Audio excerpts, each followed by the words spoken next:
Bienvenidos a un nuevo episodio de Hemisferio Izquierdo. Hoy vamos a hablar de los celos. ¿Cuántas veces no hemos oído en nuestro entorno esa frase de bueno, yo soy celosa, pero solo si me dan motivos? Realmente, ¿qué hay detrás de todas estas expresiones? Los celos al final son una emoción compleja, bastante condicionante y que puede acabar con una relación de pareja. Están vinculados normalmente al miedo a la pérdida y mucho también a la autoestima o a la confianza que tenemos en nosotros mismos. Por eso, en este episodio vamos a analizar cómo identificar los celos, cómo diferenciar realmente qué sentimientos podemos considerar normales de cuáles no, y también aprender a comunicarnos de manera más abierta y honesta con nuestra pareja para prevenir que esto ocurra y saber cómo afrontarlos de manera conjunta. Acompáñanos mientras desmitificamos esta emoción y exploramos sus causas y descubrimos cómo manejarla de una manera saludable. Hola, soy Judith Izquierdo y esto es Hemisferio Izquierdo, el podcast de Psiquia. Sandra, ¿qué tal? Hola, Judith. Buenas tardes. Buenas ¿Cuánto tardes. tiempo? Ni que lo digas. Estamos en modo verano. Por supuesto. Sin abrigo. En modo calor. Qué bien, y en Barcelona además, en tu casa. Además, sí señor, y además un día que está haciendo espectacular. Muy bien, estamos aquí en Aparto, Cristóbal de Moura. Gracias, como siempre, un placer estar contigo. Vamos a hablar de celos. Vale. Que es un tema popular, quiero decir en el sentido de que hay muchas opiniones al respecto. ¿Soy celoso? ¿Soy celosa? ¿No soy celosa? ¿Qué hay de cierto en este tipo de expresiones? No, es que yo no soy celosa. ¿Somos todos celosos? En cierta forma sí, es una respuesta emocional. La cuestión es cómo gestionas esa respuesta emocional. No vamos a hablar directamente de celopatía, porque la celopatía es ya llevar los celos al extremo, que se le llama así cuando se convierte en algo que no es difícil de manejar. Pero en menor o mayor medida, todo el mundo sufre una respuesta emocional de celos, ya sea celos a nivel familiar, ya sea celos a nivel profesional, ya sea celos a nivel de pareja, que son los que acostumbran a estarme en consulta. Eso es cierto. Sí, es normal, ¿no? En la etapa de noviazgo o en otros momentos. Bueno, y en etapas más adelante. No te creas, no es propia de los inicios de una relación. A veces están presentes en mucho tiempo. Sí, de hecho es habitual, ¿no? El encontrarnos con esta situación de, si se pregunta, ¿tienes celos? Hombre, si me dan motivos. Bueno, eso también es cierto, pero bueno, los celos no dejan de ser una respuesta emocional ante una situación que nosotros valoramos para nosotros mismos como perjudicial. Es decir, oye, esto me está perjudicando de alguna manera. Que tú le prestes más atención a tal persona, que tú hagas una actividad con tal persona, que incluso parejas que han tenido niños, han tenido celos de los niños, porque el tiempo de la pareja se ha dividido de forma diferente a como se venía haciendo antes, y ahora hay a veces determinadas sensaciones de decir, es que los prefiere antes que a mí. Y tú dices, bueno, es que son tiempos diferentes y personas diferentes y situaciones diferentes, pero sí que se percibe como perjudicial para la propia persona. Entonces, lo podemos ir manejando. Esa respuesta emocional nos puede parecer como algo desagradable, como algo no placentero, pero puedes ir manejándolo. La cuestión es cuando ya no lo puedes manejar, cuando ya modifica tu conducta. Es que ya necesito investigar, es que necesito contratar a detectives. Y dices, uy. Frenemos, que no nos va a llevar a ningún sitio. Es que necesito saber, porque creo que los celos es algo de nuestra propia cosecha. Es decir, nosotros imaginamos, nosotros pensamos y pensamos con nuestras propias creencias, nuestras propias cosas que sabemos. Entonces, imaginamos, bueno, por imaginar podemos imaginar, imagínate, pero al no saber es cuando necesitamos poner algo y nuestra imaginación es libre. Y entonces se va cuestionando, no, es que está con otra o con otro, es que me está engañando, es que pasa mucho tiempo, es que le presta más atención, es que le está sonriendo cuando no le debería sonreír, es que no deberías permitirle. Entonces, a ver, que cada persona puede hacer determinadas cosas y no significa que... ¿Hay celos tolerables? ¿A qué te refieres con celos tolerables? Porque hay muchas parejas, ¿no?, donde está validado de alguna manera el que la otra persona, como es celosa, pues siempre ha sido así, siempre he conocido así a la otra persona y válido pues que me haga determinados comentarios, que tenga necesidad de control en determinados contextos por los que sale o gente con las que se relaciona la otra persona. Y esto a lo mejor en el tiempo se extiende, ¿no? Y es como lo hemos normalizado dentro de la pareja. Te voy a decir que sí y te voy a decir que no. Y dices, ¿y por qué sí, por qué no? A ver, desarrolla la respuesta. Exacto. Te voy a decir que sí, es decir, hay gente que está realmente tolerando o está aceptando determinadas conductas, pues porque sabe que la persona desconfía, pues porque... Y lo justificamos, es porque pues en su juventud estuvo con otras parejas que lo engañaron o la engañaron, o porque pasó un trauma, porque lo vio en sus padres, porque dices, bueno, pues te acepto que seas así. Dices, bueno, pues más o menos vamos a decir que es tolerable. Luego te voy a decir que no, porque muchas veces hacemos un juego con esa celopatía. Y un juego que lo que hace es validarme a mí. Y utilizo los celos como medida de validación propia, para darme valor a mí. Tu respuesta de celos hace que me valores. Cuanto más celos, más me quieres. Más me quieres o más valoras lo que yo te aporto. Y ese es un juego en el que no se puede entrar.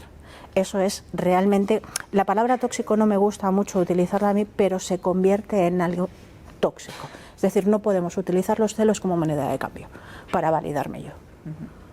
Por eso te he dicho sí y no. ¿Pueden ser volubles en el tiempo los celos? Es decir, a lo mejor en una determinada etapa de la pareja hemos convivido con ellos o no se han apreciado y de repente que veamos comportamientos mucho más celosos o condicionantes, a lo mejor por la aparición de otras personas u otros trabajos u otras cosas. ¿Puede pasar o no? Puede pasar. A ver, las etapas de las parejas son... es cierto que las parejas van evolucionando y van pasando por diferentes etapas. Y se van haciendo diferentes cosas, es decir, es lógico que la pareja evolucione y evolucione hacia sitios diferentes, en actividades diferentes y en conocer gente diferente. Es decir, los amigos, yo siempre digo que son ocasionales y en determinadas transiciones hay gente que se mantiene, hay gente que no, hay gente que luego vuelve, hay gente que... Pero bueno, es decir, tú evolucionas como pareja. En esa evolución como pareja no siempre estás de la misma manera.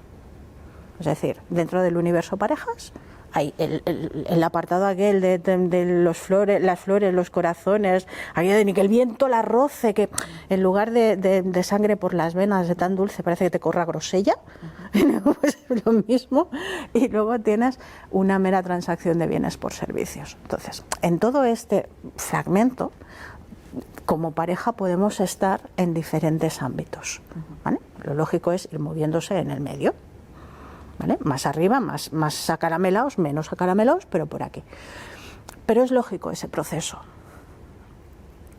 La cuestión es que cuando yo te presto atención y estoy en los inicios, estamos en esa etapa de enamoramiento y todo es tan dulce, los celos se pueden mantener mucho a raya, pero contra me voy acercando más a una etapa más distante, que las hay porque pasamos por esas etapas, cuando me voy acercando a esa etapa más distante, ya no los puedo mantener tan a raya, ya se van disparando. ¿Tiene que ver con las inseguridades? Mucho. ¿Y autoestima? Mucho. Miedo a que pasen cosas, ¿no? A perder a la pareja o a que venga alguien mejor. Correcto, a que venga alguien mejor, a perder un estatus, a perder una situación que es lo que yo quería, que me es cómoda, que es lo que siempre había deseado, que... El sentimiento de pérdida, porque los celos, como hemos comentado, es que es perjudicial para mí. Una amenaza, ¿no? Exacto. Y si es perjudicial para mí, me va a perjudicar de alguna manera. Claro, que por eso aplican también a entornos, por ejemplo, de amistad, ¿no? O sea, celos con amigos. Correcto. Es que ahora juegas al fútbol con otras personas, ¿no? ¿Has echado otro partido por ahí?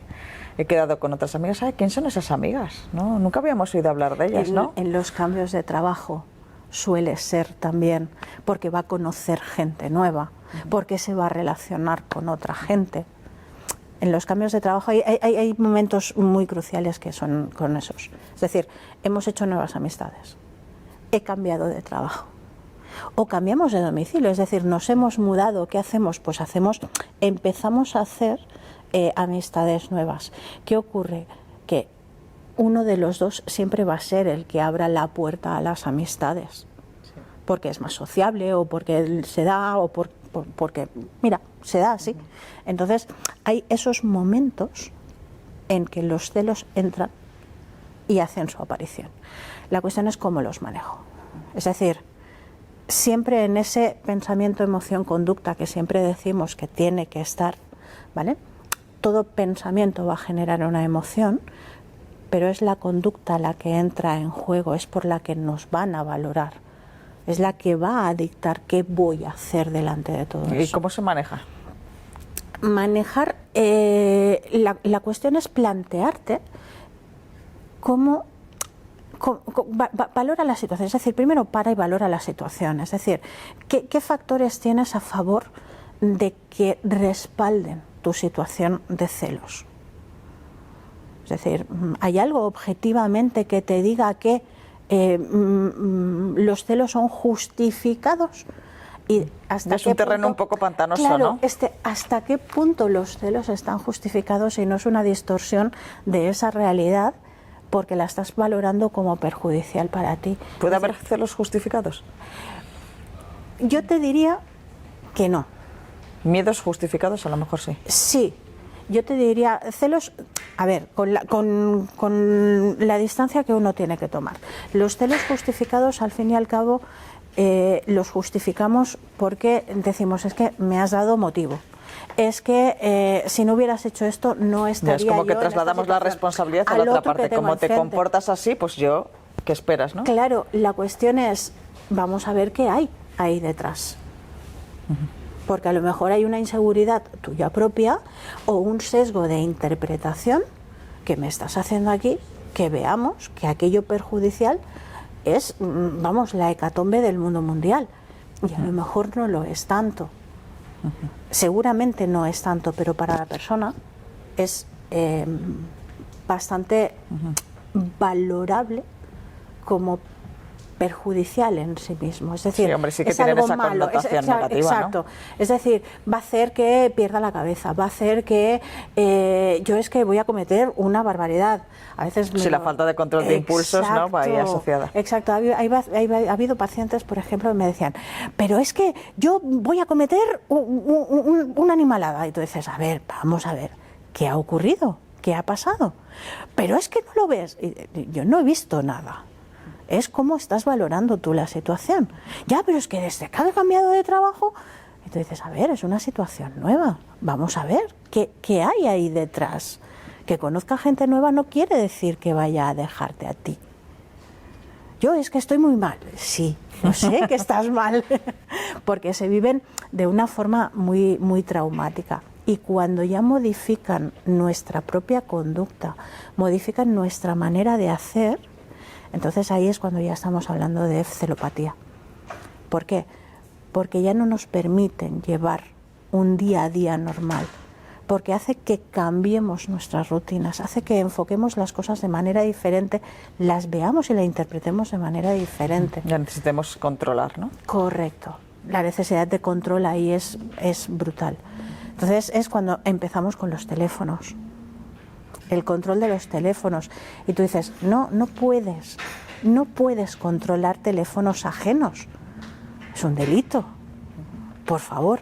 Y también es cierto que muchas veces, ¿no? En la propia pareja, con el hecho de, bueno, vale ya con esto tal, te dejo mirar mi teléfono, ¿no? Que estás reforzando determinadas conductas, ¿no? Correcto. Y tú dices, no, el teléfono es propio de cada uno. A veces lo hemos hablado con otras psicólogas, con Marta, compañera nuestra, y lo decimos, dice, pero ¿acaso tú vas, por ejemplo, al cajón de la ropa interior de tu pareja y te la pones? ¿A que no? Pues el teléfono es más o menos lo mismo, es decir, no tienes por qué coger el teléfono que no es tuyo, es algo privado completamente. Pero es que lo tengo que controlar. Si no me lo enseña, es que no es legal. Es que pasa algo. Si no me lo enseñas, que escondes, si no quieres enseñármelo, es que me estás escondiendo algo. Y tú dices, claro, es que a ver, quien busca encuentra a veces. Y las situaciones más inocentes del mundo a veces se convierten en una fuente de sospechas brutales. Y si no son de esto, es controlar si has ido o no has ido, con quién has estado, a qué hora has llegado, y a qué hora te fuiste, y a qué hora... Y tampoco eso resuelve ese problema de celos, porque claro, no se termina de satisfacer. En absoluto. ¿Hay personalidades o hay determinados rasgos que vayan vinculados a la celopatía? A ver, hay determinados trastornos que pueden conllevar celopatía. Es decir, en ese tipo de trastorno de personalidad, digamos trastorno de personalidad como alguna característica especial, pero que tiene la celopatía de fondo como una más de sus características. Puede aparecer sin trastorno de personalidad, evidentemente. Es decir, es en un momento en que uno se siente vulnerable, siente que se le está atacando de una manera determinada y siente que va a perder a la persona que está con él, a la situación o el estatus que tiene, ¿no? Y su posición que tiene. Correcto. Muy bien. Y estos casos, ¿qué recomendaciones hay? ¿Trabajarlo conjuntamente para, no sé, favorecer la comunicación, resolver conflictos, etcétera? ¿Es un trabajo más individual de seguridad, autoestima, etcétera? Es un trabajo más de individual. También hay alguna que otra sesión en que se necesita hacer conjunta, pero es un trabajo más bien individual. Es decir, la seguridad no te la puede proporcionar la otra persona. Ya, es una cosa que sale mucho en consulta, ¿no? Correcto. Es que he perdido la confianza, me tienes tú que demostrar la confianza. Es correcto. Como me no va tienes así, que ¿no? dar tú la seguridad. No va así, ¿no? Exacto, no va así, no va así. Me tienes que dar tú la seguridad. Y tú dices, no, lo siento. Es decir, la seguridad no te la puede dar la otra persona. La otra persona lo que puede hacer es mantener una conducta estable que en ti genere seguridad. Es decir, te la tienes que mostrar tú y te la tienes que trabajar tú. La otra persona no te puede dar la seguridad. La otra persona se puede comportar. ¿Y cómo se va ganando esa seguridad? Con el tiempo. Es decir, no es ya lo tengo. No, es, oye, vamos a ver unas pautas de comunicación, vamos a ver unas pautas de comportamiento y en base a esas pautas de comunicación y comportamiento vamos a ver cómo vas evolucionando. Y te va dando esa tranquilidad y esa tal. Pero claro, lo queremos todo, lo queremos ya, y ahora vamos a ver cómo leñes conseguimos eso con un poco de paciencia. A veces estar en consulta es incómodo, pero hay que pasar por esa incomodidad. Que eso también es importante. Sí, bueno, lo primero también es tomar conciencia de que realmente lo que nos ocurre nos está afectando, ¿no? Porque claro, cuando validamos, no es que como soy así justifica mi comportamiento, no. Pues nada, así seguimos, ¿no? Claro, la cuestión es que soy así y ya me conocías así y demás, dices, es que tampoco funciona así. Es decir, está muy bien que tú seas así, pero tienes que pensar que la pareja es un constructo de dos. Si una persona está trabajando para modificar esa respuesta emocional, tú también tienes que trabajar para darle una determinada estabilidad para que pueda hacer una respuesta emocional correcta. Sí, porque si no a largo plazo, pues seguramente que eso va a fallar en algún momento, ¿no? Correcto. Y luego, un poco por ir concretando, la parte de la persona que sufre los celos, pues ya hablamos, ¿no?, de esa terapia individual, pero hay una parte que es la afectada normalmente, que a lo mejor llegan ya a terapia, ¿no?, o hacer la consulta de un agotamiento extremo de ya no puedo más con esto. El caso es que a lo mejor con esta persona quiero estar, o en otros ámbitos, en otras esferas de la pareja es todo magnífico, tal, pero ¿qué puedo hacer con esto? ¿Qué puede hacer la pareja que está sufriendo ese... Claro, es que normalmente llega a consulta, cuando en la pareja los celos han causado ya estragos. Es decir, no llegan al principio, no llegan en una situación de aquellas que digamos, mira, es que ha pasado una cosa este fin de semana y venimos ya a consultarte y demás. No, es decir, ya llegamos cuando tenemos una situación bastante precaria con un control de impulsos bastante paupérrimo. Entonces dices, ¿y ahora cómo lo llevamos o cómo lo hacemos? Para la persona que sufre los celos, es decir, quien se siente celoso, sino la persona que sufre las consecuencias de una persona celosa, de sentirse, ¿no? Exacto. A veces es muy agotador y muchas veces es la emisora de un ultimátum. O cambias o no llegamos, o hasta aquí hemos llegado, que suelen decirse. Sí, sí.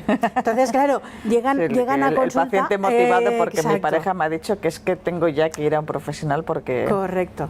Y a lo mejor ya no empieza terapia porque, claro, la motivación es porque viene por ultimátum. Ya no, es decir, la persona que viene por ultimátum va a costar que haga adherencia a la terapia. Primera, porque la vas a poner en situaciones incómodas. Segunda, porque que se necesita que haga un cambio, que genere un cambio. Y el cambio conlleva, ya lo sabes, pasar por situaciones complicadas que a veces generan mayor malestar que no lo que te ha hecho ir a terapia, como aquel que dice. Entonces dices, va a costar, pero podemos hacer determinadas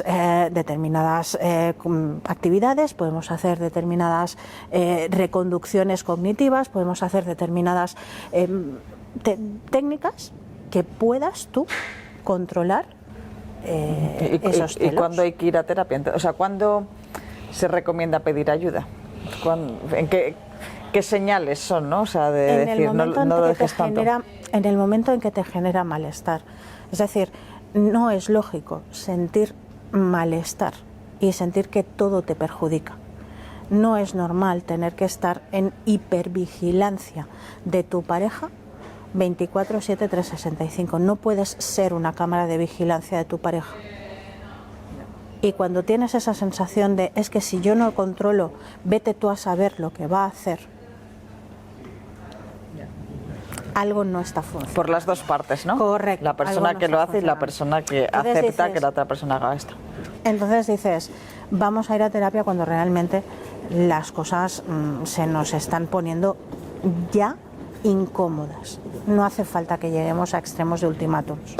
Sí. Bueno, aquí también es eso, que las dos partes vean como algo útil el hecho de ir a terapia, porque normalmente pues somos muy reactivos, ¿no? En plan de yo no necesito eso, o bueno, que tiene que ser, la necesidad tiene que ser interna, ¿no? Y entonces de ahí que radica tanto la dificultad en empezar terapia, o que cuando lleguemos a un estado en el que se ha tomado una decisión o hay un deterioro suele complicado. Ocurrir. Suele ocurrir. Hay veces que la justificación o no justificación de los celos es porque ya has empezado a haber una desconexión por parte de la persona que está contigo. ¿Por qué? Porque se ha desconectado en base a lo que estaba ocurriendo. Como respuesta, ¿no? Y eso aún genera más sensación de pérdida. No. Y eso sí que es difícil, ¿no? Reconectar eso ya. Es complicado. No imposible, pero es complicado. Sí, eso sí que requiere de un esfuerzo, de una energía extra, ¿no? Correcto, y por parte de los dos, aquí. Sí.